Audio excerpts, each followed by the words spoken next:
गांधी तीर्थ, निसर्गाच्या सानिध्यात महात्मा गांधींच्या जीवनावरील जगातील पहिले मल्टीमीडिया म्युझियम. आजच भेट द्या. गांधी तीर्थ, जैन हिल्स, जळगाव. अधिक माहितीसाठी www.gandhifoundation.net वर विजिट करा.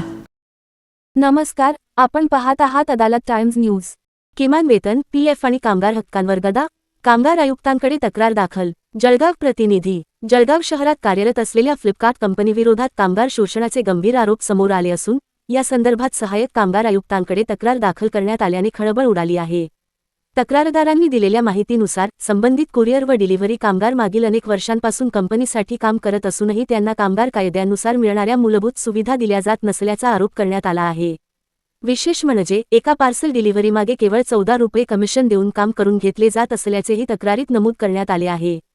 तसेच कामगारांना किमान वेतन कायद्यानुसार वेतन दिले जात नसून पीएफ, विमा आणि इतर सामाजिक सुरक्षा सुविधांपासून वंचित ठेवण्यात येत असल्याचा गंभीर आरोप करण्यात आला आहे. यामुळे अनेक कामगार आर्थिक आणि मानसिक तणावाखाली काम करत असल्याचे सांगितले जात आहे. तक्रारीत असेही नमूद करण्यात आले आहे की भारतातील कामगार कायद्यांचे पालन न करता काही विदेशी गुंतवणूक असलेल्या कंपन्या मोठ्या प्रमाणावर व्यवसाय करत असून कामगारांचे शोषण सुरू असल्याचा आरोप करण्यात आला आहे. या संपूर्ण प्रकरणाची सखोल चौकशी करून संबंधित कंपनीवर कठोर कारवाई करण्यात यावी, अशी मागणी कामगार आयुक्त राजू बुलाने यांच्याकडे करण्यात आली आहे. दरम्यान या तक्रारीमुळे जळगावातील कुरिअर व डिलिव्हरी क्षेत्रात मोठी खळबळ उडाली असून प्रशासन आता याकडे कोणती भूमिका घेते याकडे सर्वांचे लक्ष लागले आहे.